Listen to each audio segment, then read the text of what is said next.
Hi, this is George with 573 Medicine, and in this video we're going to be going over early fetal development and gastrulation, so let's get started.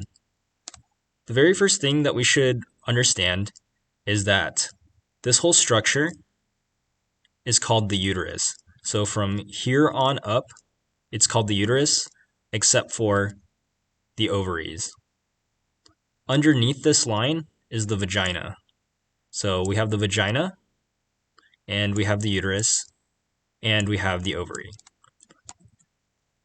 So the uterus is a female reproductive organ which has many functions, and it also incubates a fertilized egg until delivery. So when eggs are released from the ovary and sperm meets them, this is fertilization, and the uterus is responsible for incubating the fertilized egg until delivery. The innermost lining of the uterus is called the endometrium. Deep to the endometrium is the myometrium. The uterine tube, also known as the fallopian tube, is the location of fertilization, so where sperm meets egg. The cervix is the connection between the vagina and the uterus. And the ovary contains follicles which release eggs, or oocytes, that are eventually fertilized in the uterine or fallopian tube. So next, now that we understand the uterus, ovary, and cervix and vagina, now let's move on to fertilization. So sperm will travel through the vagina, through the cervix, through the endometrium, and eventually fertilize oocytes that are released from the ovary through a process called fertilization. So on day one, when we refer to day one, that is going to be the first day after fertilization, which occurs in the fallopian tube. So the fertilized egg or the fertilized oocyte will continue to divide, and this fertilized egg dividing is going to go by many names. So at day 2, it's going to be called a blastomere. At day 4, this fertilized egg that's dividing is going to be called a morula. And I always remember, I always say formula, and it helps me keep that straight. The next on day 5 is that the structure is called the blastocyst. Next is a process called implantation. So around day 6, the blastocyst will end up adhering to the endometrium, specifically the decidua basalis of the endometrium, through a process called implantation. So I always remember the blastocyst will stick around day 6. And the structure will ultimately form the placenta. So the blastocyst sticking on around day 6 is going to form the placenta.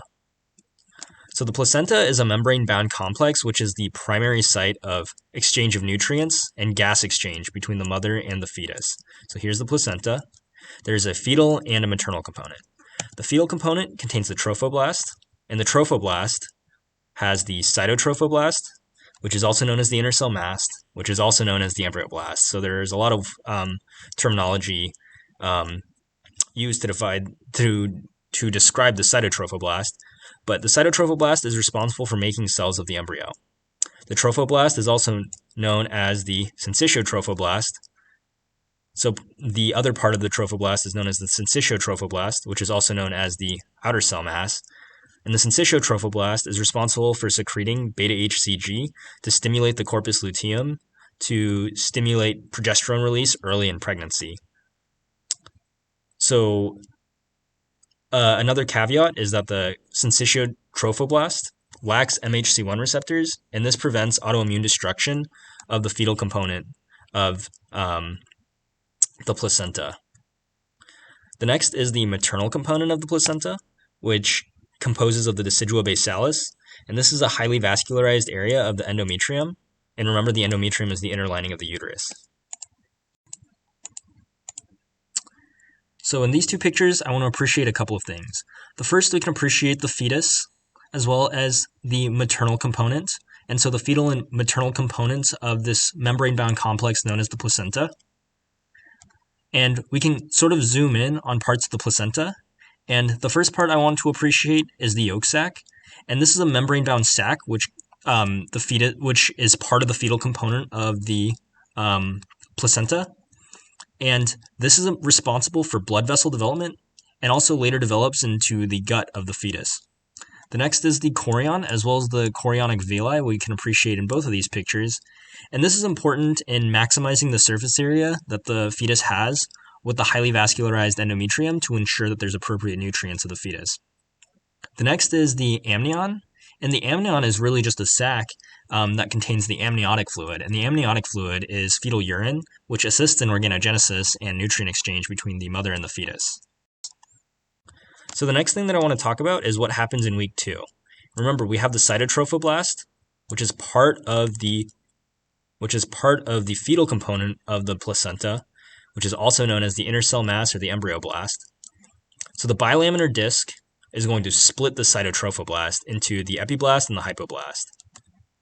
In week 3, the epiblast will invaginate and form the primitive streak, which gives rise to what are called germ layers in a process called gastrulation. So gastrulation, so tri for 3. And then we get the ectoderm, the mesoderm, and the endoderm. The hypoblast, so the other part of the bilaminar disc, will later be converted into the yolk sac membrane that we saw on the last page around the embryo. So next, let's talk about the primitive streak. And this ends up giving rise to germ layers, which will later differentiate into tissues. So remember, we have the ectoderm, the mesoderm, and the endoderm. So there are a lot of structures, and this list isn't comprehensive, but if we remember the ectoderm as the attractoderm, so the skin, eyes, and brain are attractive, that'll help you kind of keep in mind some of the structures of the ectoderm. The mesoderm, I always remember the muscle derm, and that helps me remember that bone, blood, muscles, and are tissue derivatives from this germline. And so undifferentiated mesoderm, another word for that is mesenchyme. Additionally, cancers from the mesoderm are going to be called sarcomas. And this is just nomenclature that will come up later and will help you throughout studying histology. The next germ layer is going to be the endoderm, and I always think of tubes. So the digestive tract, the respiratory tract, these things are sort of like tubes. And these are tissues derived from the endoderm, which is a germ layer. Next, let's talk about the nomenclature of embryology. So the conceptual age is the actual age. So this is the actual time the egg has been fertilized. In clinical practice, this is more commonly conceptual age is less commonly used, and gestational age is more commonly used. And this is the date from the last menstrual period. And this is easier for patients to remember. So this is 2 weeks longer than the conceptual age because it accounts for ovulation or the release of the oocyte. So there are several phases of pregnancy: the germinal phase, which is 0 to 2 weeks of conceptual age; the embryonic phase, which is 3 to 8 weeks, and this is where the embryo is most vulnerable to teratogens because there's a lot of organogenesis happening here. And then there's the fetal phase, which is 8 weeks to delivery. Other nomenclature that you may come across is neonate, which is 0 to 1 month after delivery. An infant would be 1 month to 1 year after delivery, and a toddler is between 1 to 2 years of age after delivery. So that's it for this video. If you liked it, please comment, like, and subscribe, and feel free to email us anytime at realtalkmeded@gmail.com for any questions, comments, or concerns.